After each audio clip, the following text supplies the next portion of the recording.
Aditi, in the meantime তুমি একটা কিছুতে পার্টিসিপেট করছিলে বোধহয়, কি আমি ভুলে গেছি, বাট আমি বলেছিলাম যে তুমি করতে পারো, মানে if you have time of course, এটা কোনো জোরজারের ব্যাপার নয়। Aditi, can you hear me? Yes, yes, ওইটা একটা এসে কম্পিটিশন ছিল। ওই মানে অল ইন্ডিয়া ওয়াইজ একটা এসে কম্পিটিশন ছিল। ওটাই মানে সায়েন্স ফিকশনের উপরে একটু বেস করে লিখতে হবে অল করোনার ইন্ডিয়া? টাইমের ব্যাপারে। All India? হ্যাঁ ওরকম, then I would হ্যাঁ recommend ওরকমই বলছি। then I would recommend reserve your energy. আমাদের কলেজে এবং আশেপাশে অনেকগুলো হয়, সেগুলোতে পার্টিসিপেট করো, যেটার চান্সেস বেশি থাকবে। মানে আমাদের কিন্তু প্রত্যেক ইয়ার, তোমাদের ফিফথ সেমেস্টার অবধি প্রত্যেক ইয়ারই বিভিন্ন জিনিসে পার্টিসিপেট করেছে এবং তারা অনেক প্রাইজ পেয়েছে এবং জিতেছে। যাই হোক, উম, এবং অনেকে তো অনেক কিছুর সঙ্গে অ্যাক্টিভলি যুক্তও আছে। কিন্তু তোমাদের ব্যাচে তো বোধহয় সেরকম কেউ কিছুর সঙ্গে অ্যাক্টিভলি যুক্ত আছে কিনা আমি জানি না। এনিওয়ে, ওটার ব্যাপারে আমরা পরে কথা বলবো, আগে আমরা একটু লাইসোজাইমটা পড়ে নিই। তাহলে আমি লাস্ট দিনই বলেছিলাম যে লাইসোজাইম হচ্ছে কি একটা মেমব্রেন বাউন্ড অর্গানেল, ঠিক আছে? অ্যান্ড এটা এটা এটা যদি আমরা একটু স্ট্রাকচার এবং সিনথেসিসের ব্যাপারটা ভাবি, তারপর এটার একটু মেমব্রেনের ব্যাপারটাও আমরা দেখবো। দু ধরনের প্রোটিন থাকে, LAMP and LIMP. Okay, lysozyme associated membrane protein and the lysozyme integral membrane protein. We'll talk about it. But first আমরা একটু দেখে নিই যে মেমব্রেন বাউন্ড অর্গানেল একটা সিঙ্গেল মেমব্রেন এতে বাউন্ড থাকে এবং single membrane basically surrounds the lysozyme and it is generated from the Golgi apparatus. ঠিক আছে, এদের মধ্যে হাইড্রোলাইটিক এনজাইমস থাকে, সেটা আমরা আগেও লাস্ট ক্লাসেও ডিসকাস করেছি। এবং এটার খুব মোস্ট ইম্পর্টেন্ট ফাংশন যেটা, সেটা হচ্ছে not only killing the cell, যেটাকে আমরা বলছি suicide bag of the cell, হ্যাঁ, বাট অলসো রিসাইক্লিং, মানে মেটেরিয়াল রিসাইকেল করা। আজকাল তোমরা জানো যে this is a very very important concept, বিশেষ করে যেগুলো একটু সিটিজ, ধরো তোমরা যারা বহরমপুরে থাকো, there is a huge amount of urban waste, so that has to be recycled. So this is very important to recycle this urban waste. তার জন্য বিভিন্ন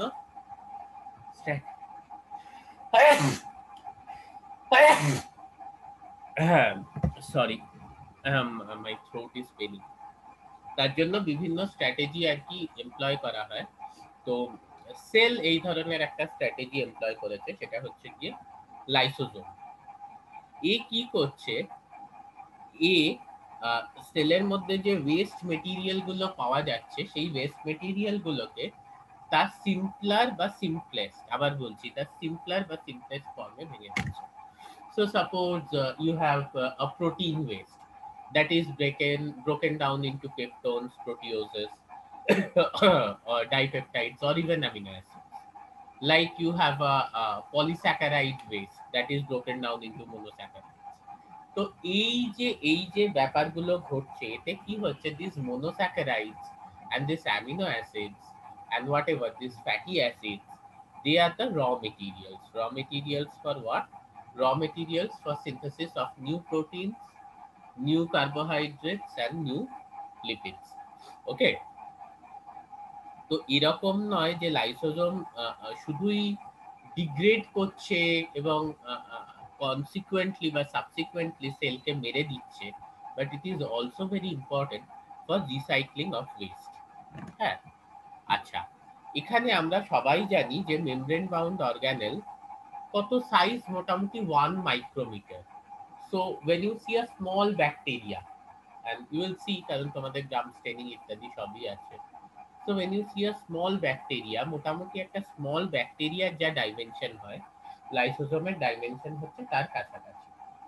ওকে, অলওয়েজ রিমেম্বার দিস, এই যে স্টেটমেন্টটা বললাম, বিকজ দিস ইজ এই ব্যাপারগুলোকে কোরিলেট করতে পারা কিন্তু তোমাদেরকে as a student of biotechnology it's very important, যে কতটা সাইজ। ওকে, সো মোটামুটি একটা স্মল ব্যাকটেরিয়ার যা সাইজ, ঠিক আছে, মোটামুটি লাইসোজাইমেরও কিন্তু সেই রকম বা তার আশেপাশে size, it's around 1 micrometre, 1 micrometre. Okay, এবং I have talked regarding the lysosomal membrane, which is very significant with its sets of proteins, that is LAMP and LIMP, lysosome associated membrane protein, LAMP, and lysosome integral membrane protein. আমরা তো মেমব্রেনের স্ট্রাকচারটা একটু দেখবই, ঠিক আছে? কিন্তু তার আগে আমি যেটা বলবো, এই যে মেমব্রেন যেটা ঘিরে আছে আর কি লাইসোজোমকে, এটা অত্যন্ত ভাইটাল। কারণ এ যেটা করছে যে এ লিক করতে দিচ্ছে না। ওকে, এ পুরো এনশিওর করছে যে এই যে হাইড্রোলিটিক এনজাইমস গুলো আছে, এগুলো লাইসোজোমের থেকে লিক করে বাইরে না বেরিয়ে যাচ্ছে। হ্যাঁ, আর কারণ এ যদি সাইটোপ্লাজমে চলে যায় তখন কিন্তু এ সেলকে ড্যামেজ করে দেবে। ওকে, এবং এই যে আমরা জানি যে লাইসোজাইমের যে এনজাইমস গুলো, সেই এনজাইমস গুলো যেহেতু এরা তোমার অ্যাসিডিক পিএইচ এ কাজ করে, তার জন্য অ্যাক্টিভলি, ঠিক আছে, প্রোটন ট্রান্সপোর্ট করা হয় অ্যাক্রস দ্য লাইসোজোমাল মেমব্রেন, মানে ইনটু দ্য লাইসোজোম। তাহলে লাইসোজোমের মধ্যে যদি প্রোটন ঢোকানো হয় তখন কি হবে না, লাইসোজোমের পিএইচ মোর অ্যাক্টিভ হয়ে যাবে, বাট আমি যে এই মোর লেস হয়ে যাবে। হ্যাঁ, মানে অ্যাসিডিক হয়ে যাবে, নট অ্যাক্টিভ হয়ে যাবে, সরি, অ্যাসিডিক হয়ে যাবে যদি। কিন্তু এই যে প্রোটন ঢোকানোটা, this is a active process, মানে দিস রিকোয়ার্স এনার্জি। কেন এনার্জি দরকার হয়? তার কারণ হচ্ছে যে লাইসোজোমের মধ্যে এমনি প্রোটনের কনসেন্ট্রেশন বেশি। ওকে, সো তুমি যদি বাইরে থেকে প্রোটন ঢোকাও, মানে তুমি একটা পজিটিভলি চার্জ রিজিয়নে বাইরে থেকে একটা পজিটিভলি চার্জ জিনিস ঢোকাচ্ছ, so you need a lot of energy for that. ঠিক আছে, কারণ একটা পজিটিভ, মানে this is against the charge gradient, ঠিক আছে, this is against the electrical gradient যেটা তুমি ঢোকাচ্ছ আর কি, absolutely against the electrical gradient. যেহেতু তুমি अगेंस्ट দ্য ইলেকট্রিক্যাল গ্রেডিয়েন্ট ঢোকাচ্ছ, তাহলে তোমার কিন্তু এনার্জি লাগছে ঢোকানোর জন্য। সো এই জন্য বলছি যে সাইটোপ্লাজমের থেকে লাইসোজোমের ভেতরে প্রোটনস আর অ্যাক্টিভলি ট্রান্সপোর্টেড, মানে জোর করে প্রোটনগুলোকে কিন্তু অ্যাক্টিভ ভাবে, মানে উইথ এনার্জি দিয়ে প্রোটনগুলোকে কিন্তু ট্রান্সফার করা হয়। So it's about a energy budget, মানে সেলের যা এনার্জি আছে তার থেকে কিন্তু কিছু এনার্জি খরচা করা হচ্ছে প্রোটনসকে সাইটোপ্লাজমের থেকে ইয়ের মধ্যে ঢোকানোর জন্য, লাইসোজোমের মধ্যে ঢোকানোর জন্য, crossing the lysosomal membrane. Okay, 30 seconds. আচ্ছা, এইবার হচ্ছে গিয়ে লাইসোজোমের, হ্যাঁ, যেটা হচ্ছে যে synthesis, this is very important. আমি বলছি যে গলজি অ্যাপারেটাসের থেকে তোমার লাইসোজোম সিনথেসিস হচ্ছে, কিন্তু লাইসোজোমের তো মেইন যেটা হচ্ছে সেটা হচ্ছে লাইসোজোমের এনজাইমস, যেগুলো লাইসোজোমের ফাংশন করে। এবারে এই এনজাইমস গুলো অবভিয়াসলি তোমার ইয়েতেই সিক্রিশন হচ্ছে, ঠিক আছে, রাফ এন্ডোপ্লাজমিক রেটিকুলামেই সিনথেসিস হচ্ছে।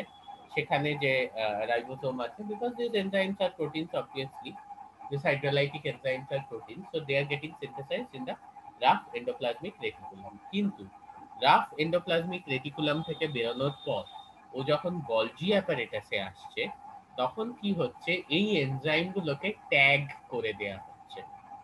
ওকে, রাফ এন্ডোপ্লাজমিক রেটিকুলামের থেকে বেরোনোর পর যখন গলজি অ্যাপারেটাসে আসছে, তখন কিন্তু এই এনজাইম গুলোকে ট্যাগ করে দেয়া হচ্ছে।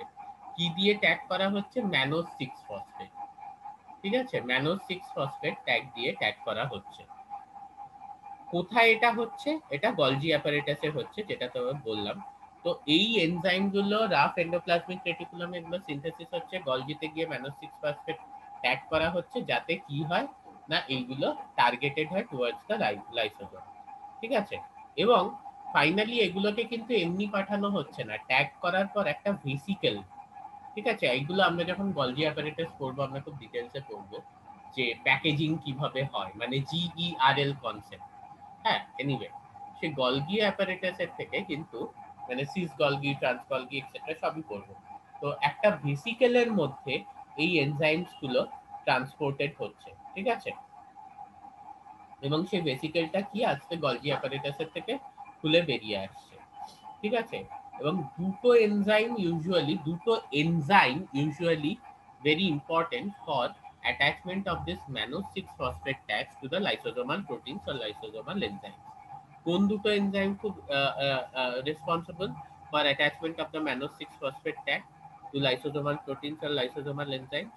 একটা হচ্ছে N acetyl glucosamine phosphotransferase, one enzyme is N-acetyl glucosamine phosphotransferase, আরেকটা হচ্ছে N-acetyl glucosamine phosphoglycosidase।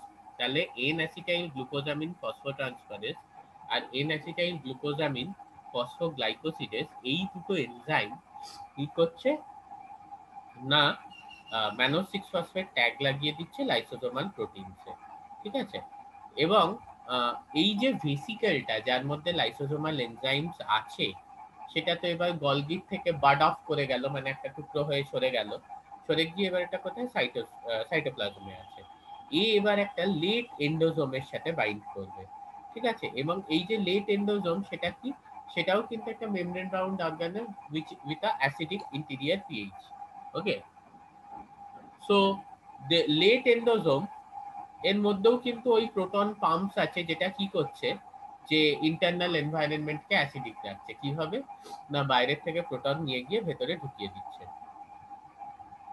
এবং যে মুহূর্তে এই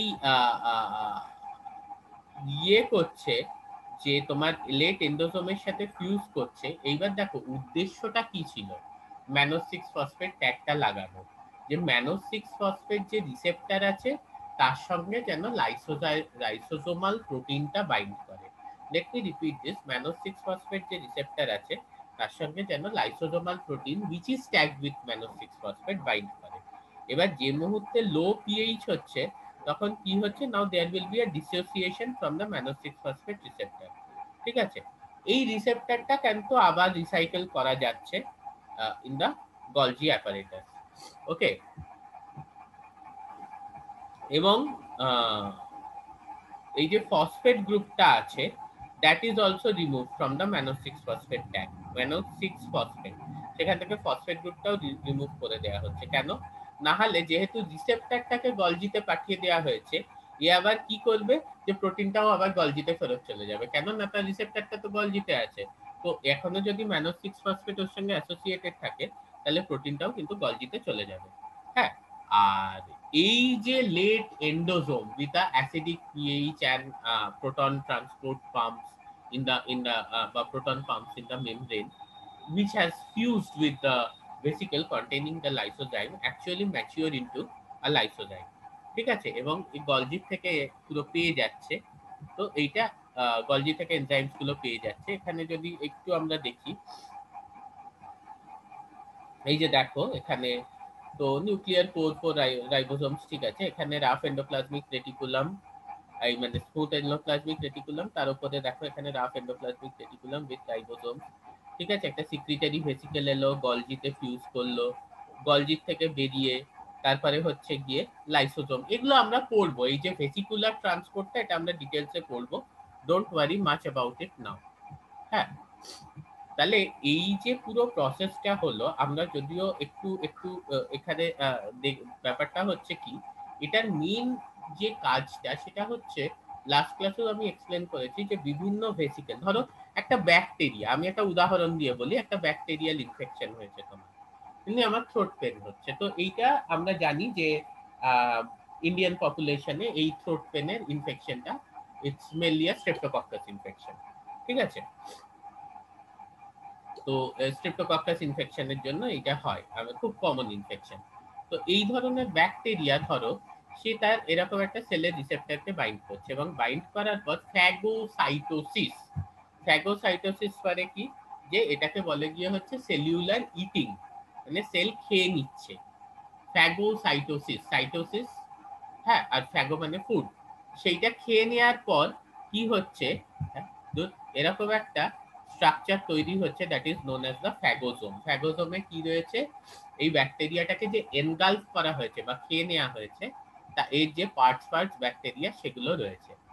এই ফ্যাগোজোম আর যখন লাইসোজোমের সাথে ফিউজ করছে, তৈরি করছে গিয়ে হচ্ছে ফ্যাগোলাইসোজোম। এই ফ্যাগোলাইসোজোম এবার কি করবে, যে লাইসোজোমাল যে এনজাইম ছিল সেগুলো, যে ব্যাকটেরিয়ার ডিফারেন্ট কম্পোনেন্টস ছিল, আই রিপিট, হ্যাঁ, এটা ফিউজ করলো, করে এরকম একটা ফ্যাগোজোম তৈরি করলো, ফ্যাগোজোমের মধ্যে ওই ব্যাকটেরিয়ার সব বিভিন্ন পার্টস গুলো রয়েছে। এবার লাইসোজোম এই ধরনের ফ্যাগোজোমের সঙ্গে অ্যাটাচ করে ফ্যাগোলাইসোজোম তৈরি করলো। তাতে কি লাইসোজোমের যে এনজাইমস গুলো আছে তারা কি করছে, এই ব্যাকটেরিয়াল ডিফারেন্ট কম্পোনেন্টস কে চপ করে দিচ্ছে, and after that the bacteria is completely destroyed, converted into debris, into small components, and now these are actually released from the cell. এগুলো soluble debris হিসেবে সেল থেকে কিন্তু রিলিজ করে দেওয়া হচ্ছে।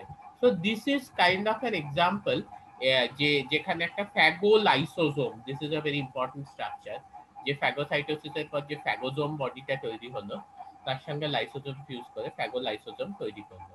So লাইসোজোমের in the completion of phagocytosis একটা খুব ইম্পর্টেন্ট রোল আছে। হ্যাঁ, সো এখানে আমরা জানি যে অক্সিজেন ইন্ডিপেন্ডেন্ট কিলিং মেকানিজম, মানে তাহলে তোমাদের এক্সপ্লেন করতে হবে what is oxygen dependent killing mechanism, but let's not go into that. এইখানে কিন্তু লাইসোজোমের একটা খুব ইম্পর্টেন্ট রোল আছে। ঠিক আছে, তো বিভিন্ন যে প্যাথোজেনিক ইনফেকশন, হ্যাঁ, সেটাকে কিন্তু প্রিভেন্ট করতে সাহায্য করে। ঠিক আছে, lysosome also help to defend against pathogen entry by endocytosis. কেন না, ও যেই কোনো প্যাথোজেন ধরো সেলের মধ্যে এইভাবে ঢুকে গেল একটা ভেসিকেলের মাধ্যমে থ্রু এন্ডোসাইটোসিস। ঠিক আছে, এইবারে ও সাইটোপ্লাজমে গিয়ে কোনো অঙ্গাণুকে এফেক্ট করবে তার আগেই কিন্তু লাইসোজোম ওকে ডিগ্রেড করে দেবে। লাস্টলি, আজকে বেশি বলবো না because my throat is paining, সেটা হচ্ছে যে আমরা কিছু ডিজিজের, লাইসোজোমাল ডিজিজের ব্যাপারে আমরা একটু পড়ে নিই। ঠিক আছে, একটা হচ্ছে গিয়ে আই সেল ডিজিজ। হ্যাঁ, এই যে বলছিলাম যে লাইসোজোমাল যে প্রোটিনস গুলো আছে সেগুলোকে ম্যানো 6 ফসফেট ট্যাগ দিয়ে ট্যাগ করা হয়। ঠিক আছে, এবং দেখা গেছে যে জেনেটিক ডিফেক্টস, ওইটা যে এনজাইমস গুলো ছিল এন অ্যাসিটাইল গ্লুকোজামিন, তার মধ্যে একটা এনজাইম ছিল এন অ্যাসিটাইল গ্লুকোজামিন ফসফোট্রান্সফারেজ। ঠিক আছে, এই এনজাইমটা কিন্তু ম্যানো 6 ফসফেট ট্যাগ লাইসোজোমাল প্রোটিনে লাগানোর জন্য অত্যন্ত ইম্পর্টেন্ট। ঠিক আছে, তো এই এনজাইমে যদি কোনো ডিফেক্ট থাকে তাহলে কি লাইসোজোমাল প্রোটিনে ম্যানো 6 ফসফেট ট্যাগ লাগে না। ম্যানো 6 ফসফেট ট্যাগ না লাগলে কি হয়, প্রোটিনটা কিন্তু টার্গেটেড হচ্ছে না প্রপারলি টুয়ার্ডস দ্য লাইসোজোম। আবার বলছি, প্রোটিন গুলো কিন্তু টার্গেটেড হচ্ছে না প্রপারলি টুয়ার্ডস লাইসোজোম। ঠিক আছে, এবং অ্যাজ আ রেজাল্ট আমরা কি দেখতে পাই যে ওগুলো ডিসওরিয়েন্টেড হয়ে যায় এবং ব্লাডের মধ্যে প্রচুর লাইসোজোমাল প্রোটিনস পাওয়া যাচ্ছে বা ইউরিনের মধ্যে প্রচুর লাইসোজোমাল প্রোটিনস পাওয়া যাচ্ছে, which is significantly bad because these lysosomal proteins, as we all know, are degradative in nature. আরেকটা যেটা সমস্যা সেটা হচ্ছে, এটাকে কোনো একটা সমস্যা বলা যায় না, it's a group of symptom, there is a group of symptom, সেটা হচ্ছে লাইসোজোমাল স্টোরেজ ডিজিজ। হ্যাঁ, সাইন সিমটম পেশেন্ট খুব ভ্যারি করে with different regions and different patients. এর মধ্যে একাধিক ওষুধের মধ্যে একটা খুব কমন ওষুধ হচ্ছে গশার্স ডিজিজ। ঠিক আছে, এটা কি না একটা এনজাইম, ঠিক আছে, যেটা হচ্ছে বিটা গ্লুকোসেরেব্রোসিডেজ। এই এনজাইমটা ডেফিসিয়েন্সির জন্য হয়, কারণ এটা গ্লুকোসেরিব্রোসাইড ব্রেকডাউন করার জন্য খুব ইম্পর্টেন্ট। আর যদি এই এনজাইমটা না থাকে, হ্যাঁ, তো কি হচ্ছে যে লাইসোজোমে এনজাইমটা না থাকলে কি হচ্ছে যে glucocerebrosides they are not broken down and they accumulate into the cell. সেলের মধ্যে কিন্তু তারা জমতে থাকছে। ঠিক আছে, এবং এই ধরনের glucocerebrosides are very toxic for the cell. So when this kind of things happen, it leads to other symptoms like hepatosplenomegaly, মানে লিভার এবং স্প্লিন বড় হয়ে যাওয়া, বা অ্যানিমিয়া, রক্ত অল্পতা বা রক্তশূন্যতা, এই ধরনের কন্ডিশনও কিন্তু দেখা যায়। So this is a kind of a important lysosomal storage disease called the Gaucher's disease. Okay, so today আজকে আমি আর পাচ্ছি না, so today we end here. কারুর যদি কোনো কোয়েশ্চেন থাকে আমাকে করতে পারো।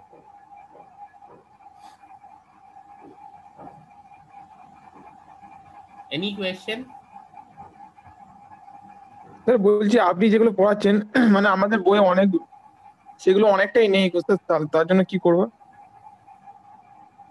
কোন বইয়ে?